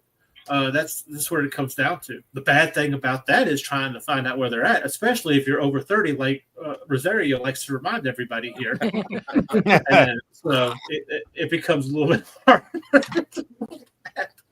And sometimes you might even your audience might even be into stuff that you're not into, but y'all have that one convergence, that one thing that connects you, and finding that is like, oh man, I could make a Minecraft reference, but everybody over here is over 30, so y'all wouldn't get it. But anyway, but it's hard to find. Right? It's hard to find. What are you gonna say? It's like mining for diamonds or iron. Yeah, gotta do a lot of digging. See, yes. All right, cool. Tom, We have a 1 day, what I call a paper show that runs in Detroit, where it's mostly comic dealers and people that deal in old papers and magazines and that. I've seen more comic dealers in that little VFW hall at once with a wider variety of stock and really great stuff, paperbacks and records and all of that, than I've seen at a lot of these 2 or 3 day shows that have been, the people around there are buying old paper, old comics, old paperbacks, and all of that, instead of looking for the next, where can I find a cosplay furry tail? Because Well, okay. I need one to walk around the convention, or Well, let me say- or swords, But let me say this also. Don't dismiss your manga and your anime, because that could actually be a bridge too. One Oh of the no, big things absolutely, right now- yeah, Well, One of the that's big that's things what right now we're is- hoping with Tenchi, honestly. Right. yeah. Look, I'm No, gonna tell you, there as are far as huge Tenchi is audiences concerned- out there for Yeah. that stuff. Yeah, As far as Tenchi is concerned, this guy, he's like barely over 30. He's still a baby. But anyway, at work, he mentioned he mentioned that Tenchi Muyo, or Mhm. I'm not saying it right, but he mentioned that. Nothing about y'all. I've never said anything about you guys, and he was talking about it because we were talking about anime, so it came up. And that's what I say. It carries that bridge. And yes, I did mention you and the Kickstarter afterwards. Don't worry. I did like, oh look, there's the segue. But it happened naturally. And so I'm saying we just can't be. Yeah, it might actually help for you to know. Yeah, you might not be into manga and you might not be into anime, but it might actually help you to know what that is to help you bridge that gap. Yeah. Yep. Yeah, I agree. There's a lot of real great classic stuff out there. You really have to wonder, if you look at like comic history, for example, how hard and deep the anime crowd would have become if comics had stepped up on their, especially corporate comics, not necessarily independent comics. If corporate comics had bothered to step their game up and actually be entertaining, you know. Well, they're not interested in entertaining. They're interested in money. Well, they're not even interested in that most of the time anyway. They're just interested in Well, trying no, they're to get just some new stupid about version how of to this get it. I'm icon not out saying there that they're not that interested they in can money. They're sell. just Yeah. No, it's just you have really your executives. That's it's just really funny how like manga is even the thorn in the side of editors at traditional publishing. Not even, you know, not just comics, like even traditional publishers are like, we don't know why the kids are into this, you know, and You they're don't the know ones why you're selling into it. manga. And Seriously, But anybody who can't that's figure the out why publishers. kids like Yeah. it, Yeah. you're over 30, leave. right? Right. That's what we're talking No, about not- here. that's not necessarily publishers. true, Tom. It's just No, that they're nobody under 30 they're does missing the this message. They're cutting their things. nose off to spite their face, because the reason manga has got the ground that it's got is because it's great entertainment, and the kids have decided that it's great entertainment. That's what I'm saying. And they will look it up. That, like I keep telling everybody, you've got a whole, probably 2 generations at this point of kids that find their entertainment reading against the Western grain and reading right to left in order to lose themselves in a story. And that says a lot to me. You know, that's how badly and desperate this audience is to be entertained, that they're willing to go out of their way to read differently than what they were trained in school in order to be entertained. You know, or they're willing to put up with a bad English adaptation of a phenomenal anime, you know, work. That, well, you know what, just to lose themselves for, you know, to be entertained. yeah, but we're And talking that's about this. something corporate comics just can't seem to grasp. But we're talking about this now. We're talking about manga and being over 30 and everything else like that. But in actuality, the manga phase is past too. You're actually now looking at webtoons and comic tunes and all this other independent stuff that's out there now. A lot of that's extension of the manga form, though. Yeah, Yeah. it's like adjacent. Well, Yeah, no, some pretty of it hardly is as far- yeah. But then there's stuff that's just not that quality stuff at all. Well, absolutely. There's always going to be crap on the market. But you know what? It does play into, and if you think about it, and you'll know what I'm talking about, Randy. It plays into that disposable entertainment. Yes. Because it's free. They can go to it online and they can find it. And they will pay for it. Because I don't believe that. I think the whole thing that if they can get it for free, they won't pay for it. That's a bullshit line. There you go, Daphne. That's the advice. That's the advice right there that I have constantly heard. And I have seen that disproven so many freaking times. So many times now. Because I have seen webtoon comics make over $100,000 on their Kickstarter, and that you could go and read it offline. Yeah. That's the advice that I wish. I know the person who says it. Yeah, if you give it and he's away for got to free, stop. no He's one not will gonna buy get it.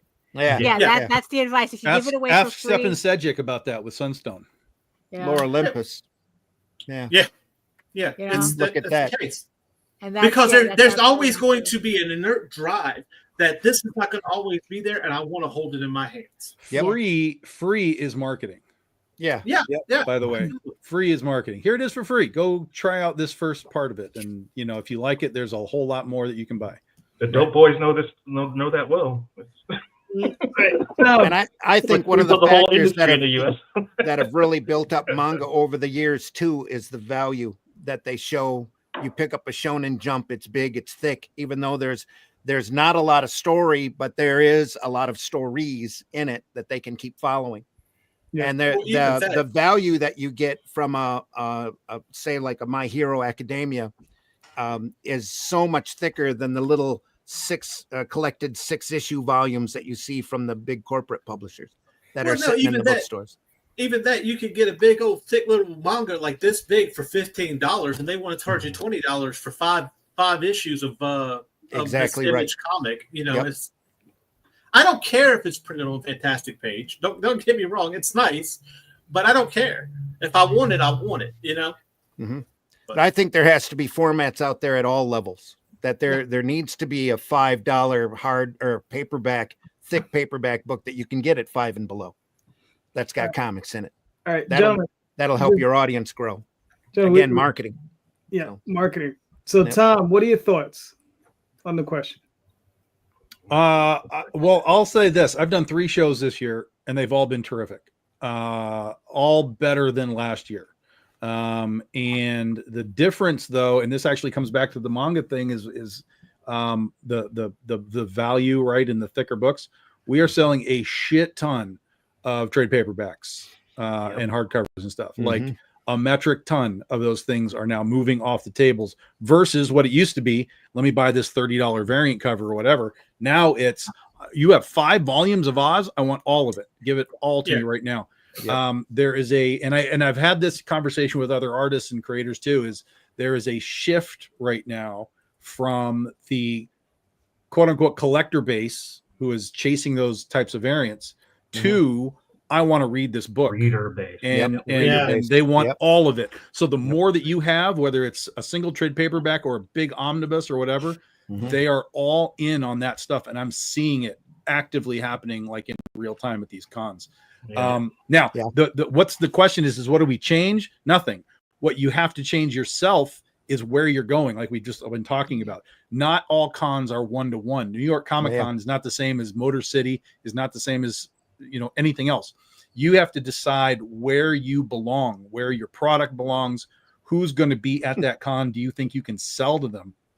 And the smaller shows, again, like we've talked about, the smaller shows, even if they're 2 or 3 day shows, just a smaller show gives you more opportunity to talk to people, get them to put the thing in their hand, let them ask questions. It's a more mellow environment. That's not a circus where there's just shit everywhere and they can't even focus on anything. So smaller shows are vitally important to creators. And wherever you live, there are probably 5 shows within 2 hours of you throughout the year. Go to all of them.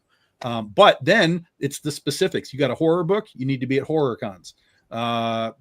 Move yourself and your product to the places that you really can say, those are the people that would buy my book. That's the place you need to at least start and try and do that. All right. Daphne, what are your thoughts? Yeah, what's funny was that's the exact question that I had after I came back from Monsterotica. The whole thing about, what does an event at a convention mean, right? And everyone was saying, it's like, well, the convention is an event, but it's like, how are you going to get people to your table, and what is it that you have to do in order to engage that audience? The event, you're already at the event, so the trick is to engage the audience where you're at. And it's like, and going where your stuff is more likely to get that engagement. That's really the trick. Like look, I would love to sell my books at a Renaissance festival, right? I love it. I love the idea, but here, even just running a small convention in New York is just incredibly expensive.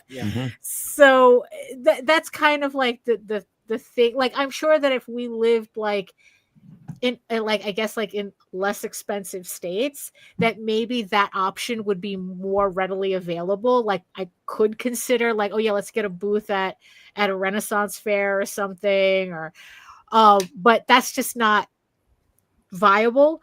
But yeah, it's my whole thing is that okay, I have to find where the people I'm trying to sell to are at. I can't, comic book conventions are not as viable for me. Like, I mean, I'm going to Baltimore at the end of the year, so maybe things have changed. It's in December? No, it's October. Oh, It's in October this year. And yeah, I'm going to see if like have people changed from buying, you know, like individual comics to moving on to trades because it's the better deal. And the other thing that I still have is I still have the digest size version of my trades that I tested at my printer to see whether a second format would make a difference. The thing that Randy keeps talking about, that it's like, you know, like that form that maybe we should play around more with formatting to kind of like, you know, attract the people who maybe like, oh, well, I'd buy that because it's smaller. Like even at the book convention I was at, like that was something that I was really thinking about. Like, okay, like everyone was having like deluxe editions of their books, you know, with the sprayed edges and the foil stamping, but they still had their regular versions of the books too. So that's also another way that they were engaging more with their audience. The amount of authors who were really trying to push those deluxe editions on me was like, you know, but it was just like, but they still had the regular editions for me to buy. So, yeah, but yeah, in terms of like what are other the options, it's like, I don't know, I think it's going to require a little bit more creativity. It's like what Tom says is like, if you're doing a horror book, why aren't you at horror conventions? We're doing fantasy books. Maybe we should go back to doing fantasy conventions again. You know, it's like maybe we should do book conventions, you know, maybe that's something that's, you know, another option for us, because at the convention that at Monsterotica, they were talking about how comics was becoming a thing in this circle, because authors were like, they're actually converting their books to webtoon. A lot of authors are doing that now, or it's like they're commissioning artists to do like mini comics of particular scenes in their book, and they're selling them as, you know, as supplements. So the crossover is definitely there. It's just being able to take advantage of it. But yeah, but it's probably not going to be in the spaces that we're so traditionally used to. Right. You know? And that's a good observation. Yeah. The only thing I have to add is, you know, before COVID, I was hanging out with a guy, and what he was doing was he was doing little pop-up shows. So he would go down to like Chinatown here in, you know, obviously in downtown Manhattan, and he would find little, or down in Soho, and he would find these empty stores, right? So it'd be a storefront that was empty for a few months, and he would go talk to the landlord. He would say, yo, can I rent it out for a day? Right? And he would do a little pop-up, you know, little artist pop-up thing. And they would have comic book guys and have people displaying their artwork. And, you know, you put the word out, you know, you get all these funky people coming inside, and, you know, and he would make, and the thing is, it wasn't like a regular show where it starts at 10 and ends at 6. No, this was something that started probably at 2 in the afternoon and ran till 11 o'clock in the evening, right? Because it was more of an adult thing, because you had more bars around, and people would come in and they would just check out this stuff. And they'd be like, okay, you know, they'll pick up a book or whatever, pick up some art, right? And that was something that I was looking into. And like I said, it was before COVID. And it was something I was looking into, trying to come up with something. It's like, you know, if we could get a small space, 30 tables, 40 tables, you know, that sort of thing, not something big. You understand? I didn't want to go for the large show, because the large show is very impersonal, right? And it tends to be the thing where if you're renting a large space, you need to bring in a lot of income. So you're gonna have to bring in a Power Ranger. You're gonna have to bring in, you know, Jay's favorite guy, you know, from Enter the Dragon, or Bruce Lee. right? You know, Bruce Leroy, right? So, you know, you're gonna have to bring in those types of people and make up that kind of revenue, right? But if you have a small place where, you know, maybe it costs you $1,000 for the day, right? You get 20 tables in there. You know, you charge everybody $60 a table. You walk out with a little small profit, you know, and you can actually let people. Oh yeah, and that was the other thing. No, there was no fee to get in. No fee. Yeah. There was no fee to get in, so everybody would just come in and just walk around. Like, okay, so you know they might pick up a few things, you know. So that's the sort of thing that I was thinking about. And it's still something that's in the back of my head that sometimes haunts me. It's just all right, you know, maybe not, you know. But it's one of those things that it's I think could be viable, you know, because you know I walk around, whether it be out here in Queens or you go into the city and you see a lot of these empty storefronts, and they've been empty for a long time. And you're like, okay, you know, what would it cost me to rent that for a day or two, right? And you do a little pop-up. And you do like, all right, you know, and I probably know enough people locally that I could probably get the table sold, you know? Yeah. Yeah, I wouldn't invite Jada. It was a shame we weren't. I It wouldn't was a either. shame we weren't able to go to that. Was it that Pin and Patch show? Yeah, there was a Pin and Patch show that happened out here about 3 weeks ago. Yeah. And Yes, but Yeah. there's a weird thing. It was a very weird setup. There were not balconies. They're like second floor atriums, Right. steps only, and a lot of people couldn't get to it. So there were a lot of complaints about the traffic flow of the event. Right. I mean, you know, so goes life, right? They're gonna be complaints no matter where you go. You go to Manhattan, you go to New York Comic Con, there are complaints. You go Oh, to of Chicago course. Comic Con, there are complaints. The complaints, the people Well, complain. the Can't thing please that, everybody. yeah, Right. the thing that we were curious about though, right, is the fact that like this show was like $5 if you bought the tickets in advance, but $20 at the door. It was either 10, Right. maybe 10. Right, but There it's was like something- yeah, and then it's like because Jose was curious about like how much the tables were and this like how is it that you have this show that could charge like $10 for entry fee, right? And then you have Mocha where it's like they charge you $40 at the door and the tables are $500. Right, and that's supposed to be a super independent show. That's not Right, even and an that's supposed to be a independent show for independent art. That's an alternative comic book show. Yeah. So it's even So- more obscure. So yeah, Because so we were Mocha- kind of Mocha is in- wondering. Mocha's in Manhattan, and the Pin and Patch convention is in the hood of the Brooklyn Queens border. I thought this, No, no, this the one was- last no, one this was one- Manhattan. The last one was in Manhattan. Oh, that was in Manhattan too. Yeah. Okay. That was in Manhattan. Around Okay. like 23rd Street, I think. Oh, Yeah. all right. Okay. Yeah, Yeah, we couldn't go because we were negotiating a contract. But Right.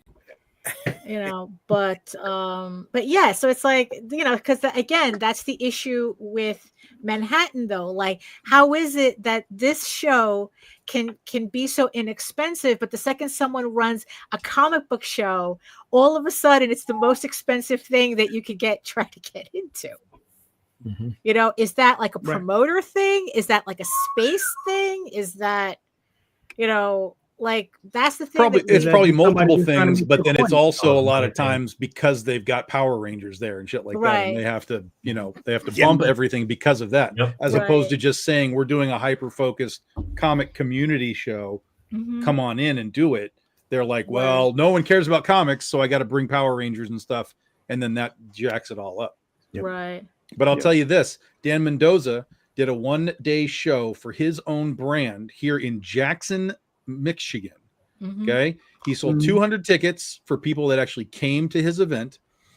He sold another 150 tickets online for people that couldn't come and they just, bought the stuff that, they had. And the people that were there, the 200 people that were there, were throwing money. They may as well have Yeah. been pole dancers. They Yeah. were throwing money on these guys, like, No. give me these books right That's now. cool. Yeah. It was You a see- hyper focused, obviously, his brand, Yeah. his creators, Still Ill Comics, Yeah. Zombie Tramp, all that stuff. Yeah. One Mhm. day, and it was fantastic. And Brian Polito does the same thing with his Swornfest. Oh, Well, you see, that's the thing. It's like, because that's also another thing too. When people say, "Oh, it's the economy's bad, the economy's bad." If you were at this convention that I was at, you would have never thought the economy was an issue. Yeah. And that's the thing, because it's like, I mean, when people want something, they buy it. That's it. Exactly. You Yep. know, and it's like, and it doesn't matter whether it was books, whether it was artwork, whether it was like comics, because it's like, the usual suspects on Kickstarter, they have no problem making money. The only people in the end who complain about, oh, it's the economy, it's rough out there, are people like us. Because in the end, we're the ones who get shafted when the economy gets tough because all the money goes to oh, I know these people. Or this is something that I really, really want. It's like, the economy didn't affect Transformers campaign. That comes back to the creator economy. You have to make yourself the value. Mm-hmm. And then once you have the value, they want what you make. Yeah. Yep. And that's the tough thing too, because it's like, I was talking to this a little bit at the last con with Charlie Stickney for initial, we all know Charlie at White Ash Comics. There's things like that, and we're seeing this sort of like attrition going on. First off, I'm going through Artist Alley, and I feel like I know 50% of like the local LA SoCal like creators out here, and I see like 2 of them in Artist Alley. By the time I got done with my panel midday Sunday, I mean the place is so cleaned out that like, at that point I could just walk up and talk to whatever celebrity I wanted to talk to. At point. Most of them left. This is also going to be very show dependent. Some shows are going to do more than others. So I think for publishers that have a brand, for Tom, for people like Charlie with White Ash Comics, probably for me too. Like, I got a lot of stuff I could go out and display. I could go into places like C2E2 and San Diego Comic-Con and stuff like that, clean up pretty well. It gets harder in these situations for, smaller people, smaller publishers, people, artists. And you go to these places now. Where's Image Comics at these places? Where's Dark Horse? Where's Boom? Well, listen, none of these publishers are at cons, except for San Diego and New York. Publishers don't do cons. No. They used to. Yeah. Yep, but now that's gone Again, away. So creator economy. They learned that the creators are out there promoting anyway. So we don't have to be there because all of our creators are there. Which brings me to my thought, and what we've been touching on is that, especially when I look at different forms of media where art is also commoditized. I feel like comics is a lot more commoditized than like some other things. But whether it's movies, music, books, and everything like that, like where's comics equivalent of the Toronto Film Festival? Where's comics equivalent of South by Southwest? Where's our equivalent of Cannes? Where's our equivalent of the Ringo Awards? That's probably the closest thing that we have to it, but still existing in like that con space and everything like that. But even you go to those, if you've been fortunate enough to be able to go to those places, like the entire vibe and it's like different. It's not nobody's out there like they're trying to market their movies, and you got independent films and things like that, maybe hoping to get scooped up by Netflix or something like that. But it's more about how you're engaging with the culture. And even I've seen it from my past and doing fine art. I'm fucking nobody artist, but I can build a event, and that's what I did. I had my own collective, and I used to go to gallery spaces. We did comic shops, so we were doing comic thing stuff at even that point in time too, things like that. And I fucking blow the place out.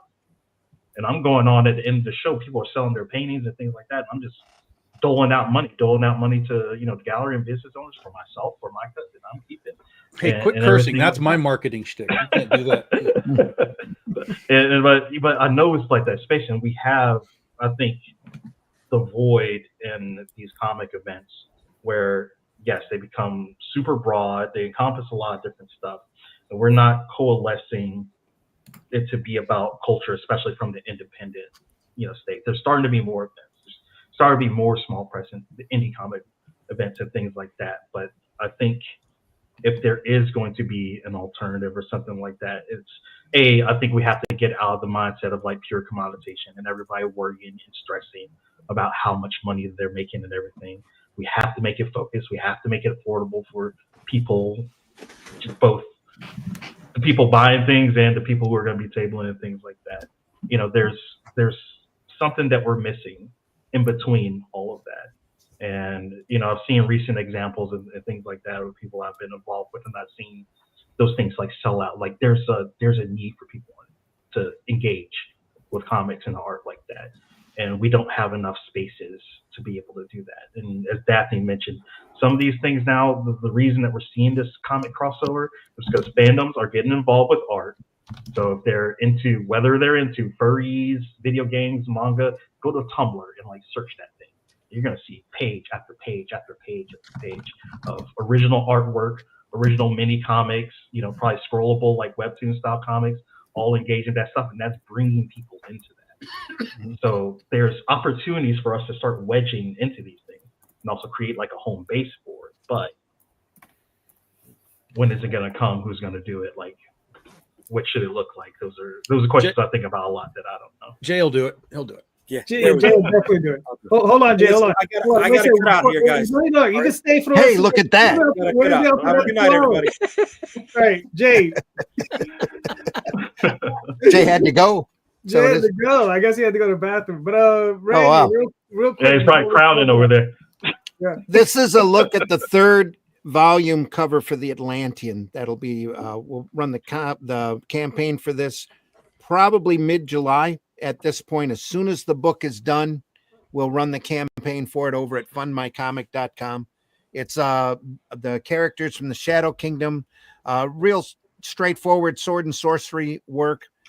King Kull is running around the kingdom with Brule and a few other folks looking for the race of shape-shifting lizard people and the adventures that they have there. So that's the third volume. That's the cover that Russ penciled that has painted over by Renzo, and just really proud of it. And it's turning out really good. So someone had said that the cover reminded them of Joe Jusko, and now I can't unsee it. yeah, it's great stuff. Yeah. We're having him also paint a wraparound cover for an omnibus that we're looking at collecting a bunch of the Atlantean material in. Yeah. So it's a really when are you guys great going to launch it? volume 3 is probably going to launch at the in mid-July. Okay. Cool. The omnibus will run after that. We're not sure exactly how much content is going to be in it because we've got the next couple of issues planned, and every volume of the Atlantean is a self-contained story, but it's all kind of strung together with their adventures as they're tracking down this race of lizard, shape-shifting lizard demons. So, All right. Cool. All right. it's been fun and really proud of it. Anyway, Yeah. No, You should be. Let's You great. should. Yeah. But listen, we ran a little over. We chased Jay off, which is always a good thing. yeah, it'd be good. You know, so let's start with Marcus. Where can we find you and your work, sir? OdysseyComics.com. It's that simple. All right. Cool. Randy. Michael, thanks for the kind words. You can find that right now. You can get the first 2 volumes of the Atlantean and the first volume of the Atlantean, I should say. The second one will be available shortly. Any place where you can order books from the Ingram system, criticalblast.com, Barnes & Noble, Amazon, any of those places. You can get a number of different formats for the Shadow Kingdom, all of which we're very proud of. The first volume of Atlantean is available now. The second one we will have available publicly as soon as we know everybody who ordered it on the campaign has received their copy. Then it'll be out through Amazon, Barnes & Noble, and the Ingram ordering system. So, and then look for volume 3, middle of July, probably. Nice. Mr. C. You can check out my work on Magi's Grace Kickstarter happening right now. There you go. That's right. Go get it. Tom. BigDogInc.com. That's go get your books. We're launching Penny for Your Soul's 15-year anniversary, June 21st. And then we're doing our first ever omnibus for The Legend of Oz: The Wicked West. That'll be part of our book fair campaign that we launch in August. Cool. Nice. All right, Daphne.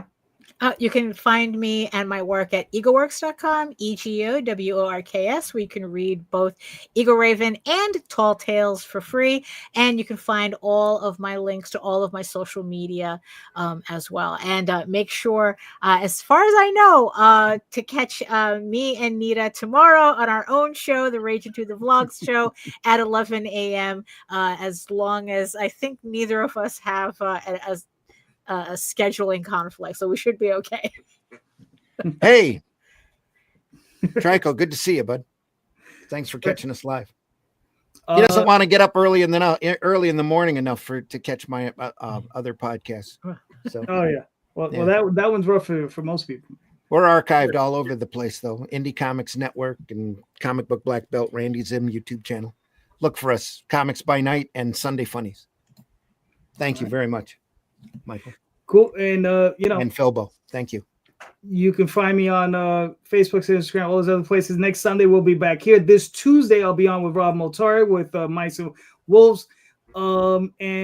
Just don't forget, everybody, please check the show notes. All right, because all those show notes have all the links to all the various creators here.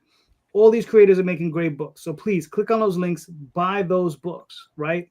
Especially see Michael's book. His book is awesome. All right, so I'm just saying. Right? So go check out those books, and please remember, everyone, read more indie comics, especially ours. Have a good night, everyone. Thank you. Take care. Bye. Peace. Ciao.